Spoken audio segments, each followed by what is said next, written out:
Mystère de l'Ancienne Alliance. Vision de Anne-Catherine Emmerich. Partie 2. Le péché et ses conséquences. Chapitre 6. Noé et sa descendance. La première partie concerne les fondateurs de la lignée de Ham et de celle de Djemshid. J'ai vu Noé, petit vieillard candide, habillé d'un long vêtement blanc, qui se promenait dans un verger et ébranchait les arbres avec un couteau recourbé. Une nuée apparut devant lui, dans laquelle se tenait une silhouette humaine. Noé se prosterna, et comme je le vis, il apprit que Dieu voulait tout exterminer, et que lui, Noé, devait bâtir une arche. Je le vis affligé par cette révélation, et priant pour obtenir miséricorde. Il n'entreprit pas tout de suite son travail, et Dieu lui apparut encore 2 fois pour lui ordonner de se mettre à l'œuvre, sans quoi il serait lui aussi anéanti. Je le vis alors quitter son pays, et se rendre avec sa famille dans la contrée où vécut plus tard Zoroastre, l'étoile étincelante. Zoroastre, ou Zarathustra, était un prophète de la Perse antique. L'époque de son existence et les dates de sa vie sont inconnues. Il fut réputé comme législateur et vécut dans une région élevée, très boisée et isolée, au milieu d'un peuple de nomades qui dormaient sous la tente. Il avait également fait édifier un autel devant lequel il présentait l'offrande. Noé et sa famille ne bâtirent pas de maisons de pierre, car ils croyaient en l'annonce du déluge. Mais le peuple païen qui les entourait avait déjà des bâtiments sains de remparts, des fondations d'épaisses murailles et toutes sortes de constructions bâties pour durer et résister. C'était l'époque d'une effroyable dépravation sur la terre. Les hommes se livraient à tous les vices, en particulier les plus monstrueux. Chacun volait et pillait ce qu'il convoitait. Ils se détruisaient mutuellement maisons et champs. On levait femmes et jeunes filles. Plus les hommes apparentés à Noé par leur commune origine s'étaient multipliés, plus ils étaient devenus pervers et méchants, et ils le pillaient et s'en prenaient à lui aussi. Pourtant les hommes n'avaient pas sombré dans ces coutumes néfastes parce qu'ils étaient frustrés ou sauvages, mais par goût du vice. En effet, ils vivaient très confortablement, avec beaucoup d'organisation. Mais ils se livraient à la plus scandaleuse idolâtrie, chacun se faisant une idole de ce qui lui plaisait le plus. Ils cherchèrent, par des procédés diaboliques, à dépraver les enfants de Noé. C'est ainsi qu'ils débauchèrent Moloch, fils de Japheth, et petit-fils de Noé, en lui faisant boire le jus d'une plante qui l'enivra, alors qu'il travaillait au champ. Ce n'était pas du vin, mais le suc d'une plante qu'ils absorbaient en petite quantité au cours de leurs travaux, et dont ils mastiquaient aussi les feuilles et les fruits. Et Moloch devint père d'un fils que l'on nomma Homme. Alors, il y a un détail au sujet de ce personnage, Homme, donc c'est une note. C'est un personnage légendaire. Il y a certainement une base historique à la légende, dont le baron d'O, dans son ouvrage, dit que, dans son ouvrage qui se nomme Homme, le faux prophète du temps noachique, a révélé et expliqué son influence. Selon les traditions de l'Inde, Homme fut le plus important fondateur de religion après Jésus-Christ. Il est reconnu comme le père, jusque-là inconnu, du brahmanisme. De récents travaux archéologiques et historiques ont d'ailleurs permis d'établir l'existence de son culte, lié à la plante Aoma. Chez les anciens Perses et dans une grande partie de l'Asie mineure, donc Afghanistan, Inde occidentale, Irak et Iran en particulier. L'enseignement attribué à Homme est un homothéisme, c'est-à-dire une divinisation de l'homme qui, depuis la plus haute antiquité, s'est développé en face du monothéisme. Cet enseignement aurait fortement influencé le manichéisme, et par là la gnose, le catharisme, etc.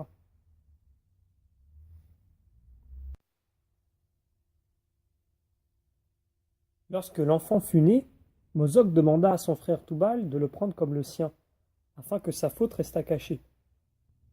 Et Tubal accepta, par affection pour son frère.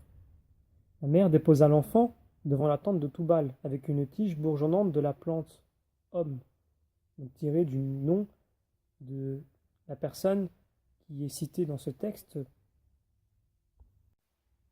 Homme, le personnage légendaire. Sa mère espérait obtenir un droit sur son héritage, mais le déluge vint peu après, et la femme y mourut. Toubal recueillit l'enfant et le fit élever dans sa maison, sans trahir son origine. C'est ainsi que cet enfant entra dans l'arche. Toubal lui donna le nom de la plante homme, parce que c'était le seul signe qu'il trouva auprès de l'enfant. Celui-ci fut nourri de cette plante, et non de lait. Lorsque cette plante pousse, elle atteint bien la hauteur d'un homme, mais si on la fait ramper, elle se développe par pousses aux bourgeons tendres, comme des asperges, et la souche est dure. Elle sert de nourriture et remplace le lait. Elle germe à partir d'un bulbe ou d'un oignon, avec une petite couronne de quelques feuilles brunes au ras du sol. Sa tige devient passablement grosse, et on utilise sa moelle comme farine.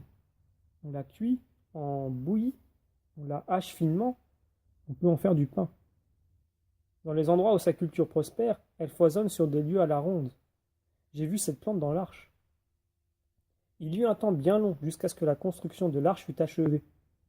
Noé interrompait souvent son travail pendant plusieurs années, et Dieu revint 3 fois l'avertir de nouveau. Alors Noé reprit les aides, puis laissait le travail se ralentir toujours plus, dans l'espérance que Dieu ferait miséricorde, mais finalement il mena l'œuvre à terme. J'ai vu que pour l'arche comme pour la croix, 4 sortes de bois furent utilisés: du palmier, de l'olivier, du cèdre et du cyprès. Je les voyais abattre les arbres et les tailler sur place. Noé lui-même portait les planches sur ses épaules jusqu'au chantier, comme Jésus porta sa croix. Le chantier était une colline entourée d'une vallée. D'abord, on assembla les éléments de la quille en bas. L'arche était arrondie en arrière. La quille avait la forme d'une auge et était enduite de pois. L'arche avait 2 ponts. Les mâts étaient disposés par 2, l'un au-dessus de l'autre. Ils étaient creux. Ce n'étaient pas des troncs d'arbres ronds. Ils avaient une section quelque peu ovale et renfermaient une moelle blanche qui devenait fibreuse, formant des couches concentriques à partir du cœur. Ces troncs avaient comme des cannelures ou des écailles. Les grandes feuilles poussaient tout autour directement, sans branches, comme des joncs. C'était vraisemblablement une espèce de palmier. Je vis que les ouvriers faisaient couler la sève à l'aide d'un poinçon. Ils coupaient tout le reste en fines planches. Lorsque Noé eut tout transporté sur le chantier et tout disposé, ils commencèrent à construire. La quille fut assemblée et enduite de pois. Puis, la première rangée de mâts fut dressée, et on boucha avec de la poix les trous dans lesquels ils étaient plantés. Ensuite vint le premier pont, avec une nouvelle rangée de mâts, puis le second pont et le toit. Les espaces entre les mâts furent délimités par de fines cloisons de bois brunâtre et jaunâtre disposées en croix, et toutes les fentes et fissures furent colmatées avec des fibres végétales et une mousse blanche qui poussait en abondance autour de certains arbres. Puis tout fut enduit de pois, à l'intérieur comme à l'extérieur. L'arche était également arrondie sur le dessus. Au milieu du flanc du bâtiment, au-dessus de la mi-hauteur, il y avait la porte, avec une fenêtre de chaque côté, et une ouverture carrée au milieu du toit. Lorsque l'arche fut complètement enduite de pois, elle brilla comme un miroir sous le soleil. Puis Noé travailla encore longtemps tout seul à l'intérieur, pour aménager les compartiments réservés aux animaux. Et chaque espèce eut un espace délimité, comme une salle séparée des autres. Il y avait 2 allées qui coupaient l'arche au milieu. Dans la partie arrière arrondie, il y avait un autel de bois dont la table avait la forme d'un demi-cercle, avec tout autour des tentures qui l'isolaient. Devant l'autel, il y avait un récipient de charbon comme combustible. Il y avait aussi à droite et à gauche des cloisons délimitant les couchettes. Noé et les siens portèrent toutes sortes d'ustensiles et de caisses dans l'arche, ainsi que diverses semences, des pousses de plantes et des arbustes dans des pots de terre disposés le long des parois de l'arche, qui en devinrent toutes verdoyantes. Je les ai vus aussi introduire de la vigne dans l'arche, avec de lourdes grappes dorées aussi longues que le bras. On ne peut dire combien Noé, pendant toute la construction de l'arche, eut à souffrir de la méchanceté et de la malice des ouvriers, qui le rémunéraient en bétail. Ils le méprisaient, se moquant de lui de 1000 façons, et le traitant de vieux fou. Il travaillait contre un bon salaire, et pourtant ne cessait de critiquer. Personne ne savait pour qui Noé construisait cette arche, si bien qu'il dut subir 1000 railleries à cause de cela. Je l'ai vu rendre grâce. Lorsque tout fut achevé, Dieu lui apparut. Alors, il lui dit d'appeler les animaux des quatre coins de l'horizon en soufflant dans une flûte pour les rassembler. Plus le jour du jugement approchait, plus le ciel s'assombrissait d'une effroyable terreur qui gagnait toute la terre. Le soleil ne brillait plus et de terribles roulements de tonnerre ébranlaient sans relâche le ciel. Je vis Noé faire quelques pas en direction de chacune des quatre régions du monde, tirant quelques notes d'un pipeau. Je vis alors les animaux arriver par couples, mâles et femelles, et pénétrer en ordre dans l'arche, par une passerelle appuyée à la porte que l'on retira ensuite. Les gros animaux, éléphants blancs et chameaux, venaient les premiers. Toutes les pauvres bêtes étaient terrorisées, comme à l'approche d'un orage. Elles défilèrent pendant plusieurs jours avant d'être toutes entrées dans l'arche. Les oiseaux entraient en volant par la lucarne du toit, mais les oiseaux aquatiques prirent place dans la quille du vaisseau. Les mammifères étaient au premier pont et les oiseaux sous le toit, perchés sur des baguettes ou nichés dans des cages. Il y avait toujours 7 couples de chaque espèce de bétail. Alors une petite note à ce sujet, l'histoire de Noé n'est pas sans rappeler le mythe homérien d'Orphèque. Donc c'est l'histoire réelle qui a peut-être été transmise au monde grec par les envahisseurs d'Orient, originaires d'Asie centrale. La Bible fait d'ailleurs des Grecs les descendants de Jawan, petit-fils de Noé, en Genèse chapitre 10. Jawan désigne soit les Ioniens d'Asie mineure, soit les Doriens d'Asie centrale. Lorsqu'on voyait de loin l'arche terminée, reposer sur la colline, elle était étincelante et bleuâtre, comme si elle était venue des nuages. Je vis que le temps du déluge était proche. Noé l'avait déjà annoncé aux siens. Il prit avec lui Sem, Cham et Japheth, avec leurs femmes et leurs descendances. Les petits-enfants avaient déjà de 50 à 80 ans, et leurs propres enfants, petits et grands, se trouvaient également dans l'arche. Tous ceux qui avaient travaillé à la construction de l'arche, en restant bons et éloignés de l'idolâtrie, entrèrent dans l'arche. Il y avait plus de 100 personnes, ce qui était bien nécessaire à cause des nombreux animaux qu'il fallait nourrir chaque jour et dont on devait nettoyer les salles. Je ne peux pas dire autre chose que ce que je vois constamment, c'est-à-dire qu'il y avait aussi les enfants de Sem, Cham et Japheth dans l'arche. Je vois beaucoup de jeunes filles et de jeunes garçons, tous les descendants de Noé qui étaient bons. Dans l'Écriture, on ne parle pas non plus d'enfants d'Adam en dehors de Caïn, Abel et Seth. Et pourtant, j'en ai vu bien d'autres, toujours par deux, filles et garçons. De même, dans la première épître de Saint Pierre, chapitre 3, verset 20, il n'est fait mention que de 8 personnes qui se seraient trouvées dans l'arche, c'est-à-dire les 4 couples qui devaient repeupler la terre après le déluge. Je vis également homme dans l'arche. Cet enfant était couché dans un berceau d'écorce et recouvert d'une peau qui l'y maintenait. J'ai vu beaucoup d'enfants déposés ainsi dans des nacelles d'écorce qui flottaient sur les eaux du déluge. Lorsque l'arche commença à s'élever sur l'eau, Noé et les siens étaient déjà à l'intérieur. Beaucoup d'hommes gémissaient aux alentours, s'étant réfugiés au sommet des montagnes et dans de grands arbres. Les eaux se mirent à charrier des cadavres et des troncs. Même lorsque Noé fut entré dans l'arche avec son épouse, ses 3 fils et leurs femmes, il supplia encore Dieu de faire miséricorde. Ils retirèrent la passerelle derrière eux et fermèrent les ouvertures. Il abandonna tout, même de proches parents et leurs petits-enfants, qui s'étaient éloignés de lui pendant la construction de l'arche. Un effroyable orage éclata. Les éclairs frappaient la terre comme des colonnes de feu, et les trompes d'eau étaient aussi denses que des ruisseaux. La colline sur laquelle était l'arche devint bien vite une île. La détresse était si grande que j'espère que beaucoup d'hommes se seront convertis à ce moment. Je vis un démon noir d'apparence hideuse, avec une gueule pointue et une longue queue, qui volait dans l'orage et cherchait à pousser les hommes au désespoir. Des crapauds et des serpents venaient se réfugier clandestinement dans l'arche. Je n'ai vu ni mouche ni vermine.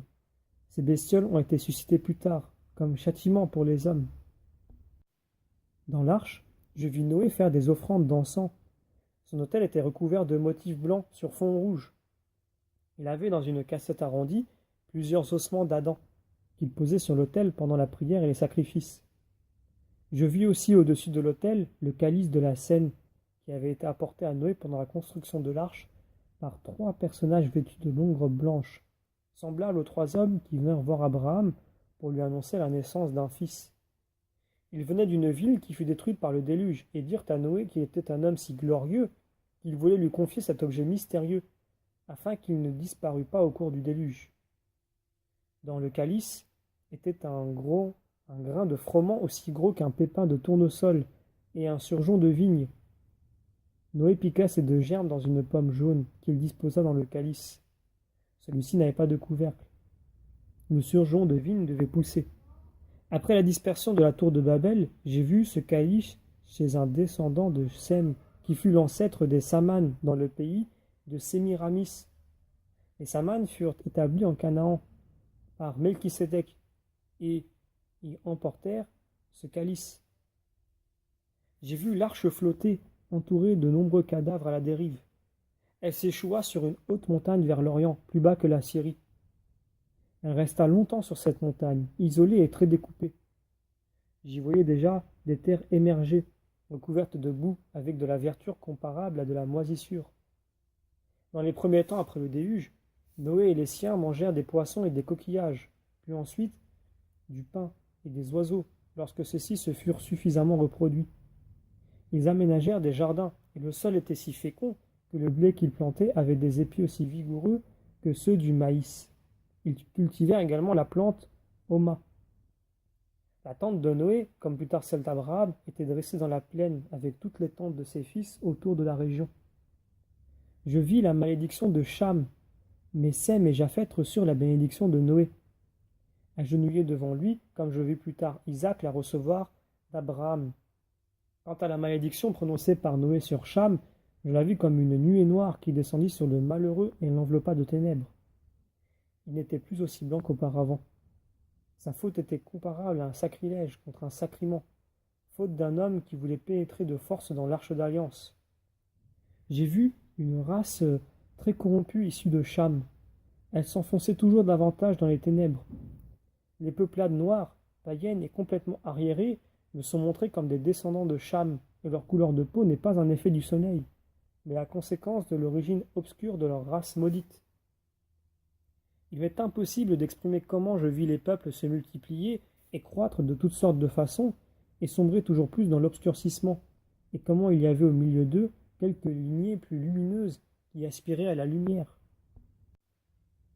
Il m'est impossible d'exprimer comment je vis les peuples se multiplier et croître de toutes sortes de façons, et sombrer toujours plus dans l'obscurcissement, et comment il y avait au milieu d'eux quelques lignées plus lumineuses qui aspiraient à la lumière. Lorsque Toubal, le fils de Japheth, se fit attribuer par Noé la contrée où il devait s'établir avec ses enfants et ceux de son frère Mosoc, le groupe comptait 15 tribus. Les enfants de Noé vivaient tout alentour et assez loin, et les familles de Toubal et de Mosoc étaient fort éloignées de Noé. Mais lorsque la descendance de Noé s'accrut et se dispersa, Toubal voulut se retirer encore plus loin, afin de se séparer des enfants de Cham, qui pensaient déjà à la construction de la tour de Babel. Lorsque Toubal et les siens furent conviés à participer à l'édification de cette tour, ils refusèrent de répondre, tout comme les descendants de Sem. Toubal se rendit donc avec toute sa descendance devant la tente de Noé, afin que celui-ci leur désignât un territoire. Noé habitait sur une montagne entre le Liban et le Caucase. Il pleura, car il aimait cette famille, la meilleure et la plus pieuse de toutes. Il leur attribua une région vers le nord-est, et leur recommanda d'observer la loi de Dieu et les rites d'offrande. Puis, leur fit promettre qu'il préserverait la pureté de leur origine et éviterait toute union avec les descendants de Cham. Il leur remit des ceintures et des scapulaires qu'il avait conservés dans l'arche, afin que les chefs les en revêtissent lors du service divin et à l'occasion des mariages, afin d'être préservés de tout malheur et d'une postérité perverse. Le service divin, institué par Noé pour le sacrifice, me faisait penser au saint sacrifice de la messe. Il consistait en versets et répond. Noé évoluait toujours autour de l'autel et s'inclinait parfois. Il leur confia également un sac de cuir, renfermant un coffret d'écorce dans lequel se trouvait un récipient d'or en forme d'œuf. Ce récipient contenait lui-même 3 petits vases. Ils reçurent également les tubercules ou bulbes de la plante Homa, ainsi que les rouleaux d'écorce ou de parchemin couverts d'écritures, et des bâtons arrondis sur lesquels étaient gravés des signes. Ces gens-là étaient très beaux, avec le teint lumineux et de couleur jaune âcre. Ils portaient des vêtements de peau de bête et de toison de mouton, retenus par des ceintures seules. Leurs bras étaient découverts. Je vis qu'ils revêtaient ces peaux aussitôt après en avoir dépouillé les animaux, alors qu'elles étaient encore toutes sanglantes, et ils les portaient si ajustées que je crus tout d'abord que c'était une race velue. Lorsqu'ils émigrèrent vers les hautes terres du nord-est, ils n'avaient pas beaucoup de bagages avec eux, hormis des graines. Je n'ai pas vu de chameaux dans leurs troupeaux, mais des chevaux, des ânes et des animaux aux longues cornes semblables à des cerfs. Ils s'établirent auprès d'une haute montagne, vivant en communauté dans de longues cabanes basses, construites comme des tonnelles à flanc de sommet. Tout autour de leur maison, ils creusaient, plantaient et aménageaient de grandes rangées d'arbres. L'autre versant était glacial, et par la suite, le climat se refroidit dans toute la région, si bien qu'un petit-fils de Toubal nommé Djamchid, chef de la tribu, fit émigrer celui-ci vers le sud-ouest. Au moment de cette migration, tous ceux qui avaient connu Noé et avaient pris congé de lui, morts dans cette région montagneuse, et tous ceux qui suivirent Djamchid y étaient nés, sauf quelques vieillards, rares suivants contemporains de Noé, qu'ils emmenèrent avec eux, les portant avec beaucoup de soin dans de grands couffins. Lorsque Toubal quitta Noé avec sa famille, je vis dans le groupe ce fils de Mosok, nommé Hom, qui avait été recueilli dans l'arche. C'était déjà un adulte. Je l'ai vu par la suite très différent des autres, d'une taille gigantesque, très farouche et grave. Il portait un long manteau et ressemblait à un prêtre, mais il vivait en retrait et passait de nombreuses nuits entières seul au sommet des montagnes. Il observait les étoiles et s'adonnait à la magie du diable, qui lui inspirait des visions dont il tira une doctrine codifiée qui dénatura l'enseignement d'Enoch. Les mauvais instincts de sa mère se mêlaient en lui à la pure hérédité d'Enoch et de Noé, et à l'influence de leur enseignement auquel les enfants de Toubal restaient fidèles. Mais par ses visions et ses révélations, Hom introduisit dans l'antique vérité de fausses notions et des interprétations erronées. Il raisonnait subtilement et étudiait, observait les étoiles et avait des visions qui lui révélaient des interprétations de la vérité falsifiées par le démon et qui, par leur ressemblance avec la vérité, firent de son enseignement et de son idolâtrie la source de toutes les hérésies. Toubal était un homme bon. Les pratiques et l'enseignement de Hom lui déplurent, et il éprouva une grande douleur à voir un de ses fils, le père de Djamchid, se convertir aux doctrines de Hom. J'ai entendu Toubal se lamenter. Mes enfants sont désunis. Je désirais et aurais dû rester auprès de Noé. Hom capta 2 sources dans la montagne près de laquelle il vivait, et il canalisa et les réunit en un seul cours d'eau qui devint bientôt un fleuve assez large. J'ai vu les descendants de Toubal franchir ce fleuve lorsqu'ils émigrèrent sous la conduite de Djamchid. Hom fut bientôt vénéré comme une divinité. Il leur enseignait que Dieu se trouvait dans le feu. Il faisait également une large place à l'eau et surtout à la racine de la plante Homa. Dans sa doctrine pernicieuse, il organisa la culture de cette plante dont il tirait son nom et la distribuait solennellement comme une nourriture sacrée et un remède, si bien que cela donna naissance à un commerce religieux. Il portait sur lui le suc ou la poulpe de cette plante, dans un récipient brun semblable à un mortier.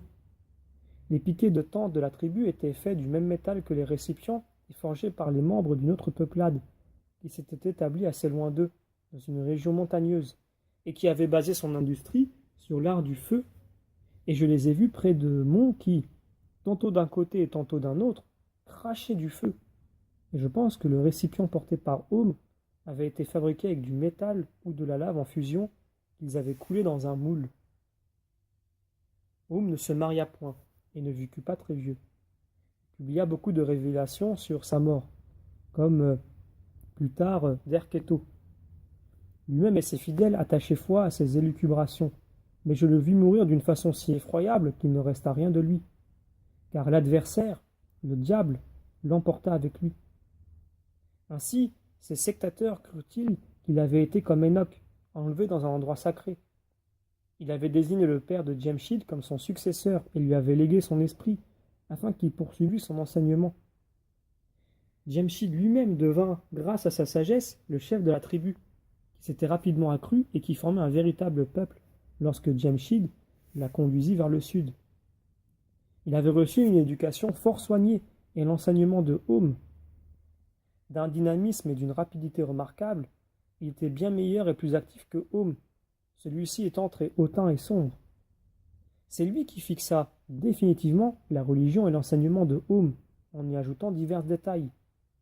Il s'adonnait également à l'astrologie.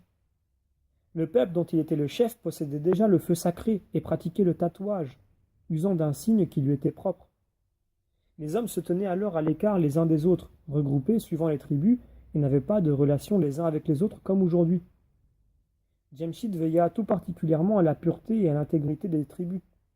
Il mariait ou séparait selon les normes qui lui paraissaient les meilleures.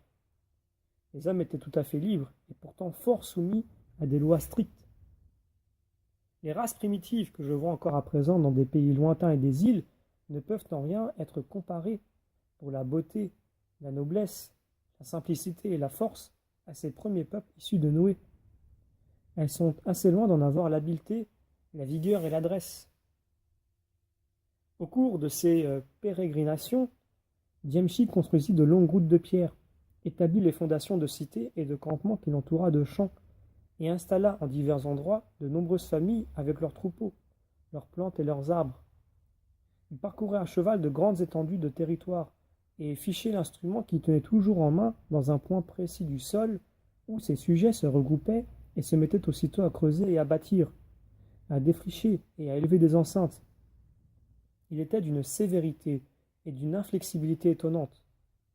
Je l'ai vu comme un grand vieillard maigre, à la peau ocrée, chevauchant un étonnant animal au pelage rayé de noir et de jaune, qui ressemblait à un âne aux pattes grêles et qui était très rapide. Il délimitait les territoires en les parcourant au galop, comme les pauvres gens de chez nous, sur la lande, qui font le tour des champs pendant la nuit pour rechercher des endroits propices à la construction. À des endroits précis, il faisait halte silencieusement et enfonçait son cètre ou une perche dans la terre. C'est là que l'on s'établissait. L'instrument qu'il utilisait et que l'on nomma plus tard le soc d'or de Djemshid ressemblait à une croix latine aux longues branches, garnie d'une lame. Lorsque la lame était sortie, l'ensemble formait une équerre. Il traçait un sillon dans la terre avec la lame. Il portait également un signe représentant cet instrument sur le côté de son vêtement, à l'endroit où il y a d'habitude la poche. Cela ressemblait à l'insigne que Joseph et Aséneth portaient toujours sur eux, en Égypte, et avec lequel ils délimitaient également les territoires. Mais leur instrument ressemblait davantage à une croix, garnie au sommet d'un anneau dans lequel elle pouvait être repliée. Djemshid portait un grand manteau rejeté en arrière de la ceinture aux genoux qui pendait 4 pièces de cuir, 2 devant et 2 derrière, qui étaient cousues sur les côtés et entre les genoux. Les pieds étaient chaussés de cuir et entourés de lacets. Il portait une cuirasse d'or sur le torse. Il avait de nombreuses cuirasses de ce genre, qui changeaient suivant les occasions et les fêtes. Sa couronne était un cercle d'or garni de pointes, avec cependant une sorte d'éperon, plus haut à l'avant, comme une corne, au bout duquel il y avait comme un petit drapeau. Il parlait beaucoup d'Enoch et savait qu'il avait été enlevé de la terre et n'était pas mort. Il enseignait qu'Enoch avait révélé à Noé toute vérité et tout bien. Il appelait ce dernier le père et le dispensateur de tout bien. Djemshid conservait précieusement un récipient d'or en forme d'œuf, dans lequel il gardait, disait-il, le bien que Noé avait emporté avec lui dans l'arche et qu'il lui avait légué. À l'endroit où sa troupe faisait halte, le récipient était fixé au sommet d'une colonne abritée par une tente semblable à un petit temple, dont les piquets étaient finement ciselés et représentaient toutes sortes de figures. Ce récipient avait comme couvercle une couronne évidée, et lorsque Djemshid faisait du feu, il en prenait quelque chose qu'il jetait dans les flammes. Ce récipient avait effectivement servi à Noé à conserver le feu lorsqu'il était dans l'arche. Il était devenu l'idole de Djemshid et de son peuple. Lorsqu'on l'exposait, on allumait des feux tout autour, et le peuple adorait le feu et offrait des sacrifices d'animaux. Djemshid enseignait que le Dieu suprême se trouvait dans le feu et dans la lumière, et qu'il était servi par des divinités inférieures et des esprits. Tout le peuple se soumit à lui, et il établissait çà et là des hommes et des femmes avec leurs troupeaux et leur donnait ordre de construire et de cultiver la terre. Ils n'avaient pas le droit de se marier selon leurs désirs. Il les traitait comme du bétail et accordait à chaque homme les femmes qu'il lui choisissait. Lui-même avait plusieurs épouses, notamment une très belle jeune fille de la meilleure tribu, qui lui donna un fils, son successeur. Il fit bâtir aussi de grandes tours rondes que l'on gravissait grâce à des marches et qui servaient à observer les astres. Les femmes qui vivaient à l'écart et étaient totalement soumises aux hommes portaient des jupes courtes et des corsets de courroies tressées sur la poitrine et les épaules. En arrière pendait une sorte de pièce d'étoffe, et une écharpe aux extrémités arrondies entourait leur cou et descendait jusqu'aux genoux. Elle était décorée, sur les épaules et la poitrine, de toutes sortes de signes ou de lettres. Djemshid ordonna de tracer des routes directes à partir de chaque pays qu'il avait fondé jusqu'à Babel. Il n'y avait encore personne dans les territoires où il s'établit, et il n'eut pas à déloger de peuple. Tout se fit de façon pacifique. Ce fut un établissement et un peuplement, et non une conquête. Sa race était rouge jaunâtre de peau, avec un teint lumineux, comme l'ocre. C'était un beau spécimen de l'humanité. Toutes les tribus furent tatouées, de façon à ce qu'on les reconnaît. Les souches pures, des familles de sang mêlé.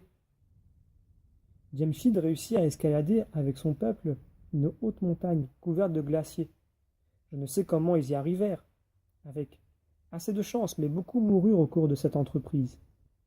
Ils avaient des chevaux ou des ânes, mais Djemshid montait un animal au pelage rayé, de petite taille. Un changement de climat les contraignit à quitter le territoire, car il faisait trop froid actuellement. Le climat s'est réchauffé là-bas. Il rencontra, au cours de ses pérégrinations, plusieurs tribus livrées à elles-mêmes, soit qu'elles se fussent soustraites à la tyrannie d'un chef, soit qu'elles eurent été frappées par le malheur. Elles recherchaient un chef et se soumirent volontiers à lui, car il était doux et leur procurait de la nourriture et des bénédictions. Il y avait aussi des pauvres fugitifs qui avaient été chassés de leurs terres après avoir été, comme Job, dépouillés de leurs biens et persécutés. J'en vis qui se trouvaient sans feu et devaient faire cuire leur pain sur des pierres exposées au soleil. Djemshid rencontra également une tribu qui pratiquait les sacrifices d'enfants, lorsque ceux-ci ne leur paraissaient pas assez beaux ou avaient un défaut. Il fit abolir cette pratique, confia ses enfants aux soins des femmes et les fit élever dans un campement plus tard. Il en fit ses serviteurs. Djemshid s'était tout d'abord dirigé vers le sud-ouest. La montagne des prophètes se trouvait sur la gauche. Au sud, par la suite, il poussa plus avant, vers le sud, et la montagne se trouva dès lors vers l'orient. Je crois qu'il a franchi plus tard le Caucase.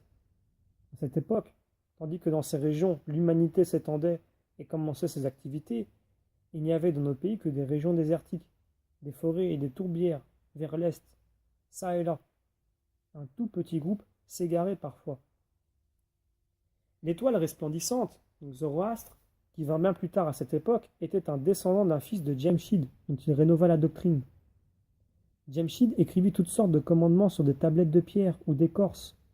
Une seule lettre allongée signifiait parfois toute une phrase. Cette langue fait partie des langues originelles. Elle a des relations avec la nôtre. Djemshid vivait au temps de Derketo et de sa fille Sémiramis, mais il ne vint jamais à Babel. J'ai vu l'histoire d'Homme et de Djemshid lorsque Jésus enseignait devant les philosophes païens de l'Anifa, dans l'île de Chypre. Ceux-ci avaient parlé de Djemshid devant Jésus, le représentant comme un très ancien roi d'une grande sagesse, qui se serait établi loin au-delà de l'Inde, vers le nord, et qui aurait délimité de nombreux pays, à l'aide d'un poignard d'or que Dieu lui aurait donné, pour les peupler et y répandre partout la bénédiction. Ils posèrent à Jésus toutes sortes de questions sur lui et sur les miracles que lui attribuait la légende. Jésus leur dit que Djemshid était un homme naturellement habile et d'une grande sagesse, qu'il avait dirigé des peuples, qu'il avait pris la tête d'une tribu à la suite de la confusion de la tour de Babel et l'avait conduite dans des régions qu'ils avaient peuplées successivement. Il dit également qu'il y avait eu d'autres chefs comparables à lui, mais qu'ils avaient conduit des entreprises plus mauvaises que les siennes, parce que sa race, à lui, n'était pas aussi dépravée que la leur. Mais il leur montra aussi combien de fables avaient été écrites à partir de lui, et comment il apparaissait comme une caricature médiocre du prêtre et roi Melchisédek. Il leur dit de porter leur intérêt plutôt sur Melchisédek et sur la race d'Abraham, car lorsque les peuples commencèrent à se disperser, Dieu avait envoyé Melchisédek aux familles les plus pieuses, afin qu'il les guidât et les unît, et qu'il leur préparât des territoires et des endroits où ils purent s'établir et devenir, suivant leurs œuvres et leur pureté, de plus en plus dignes de la grâce du salut.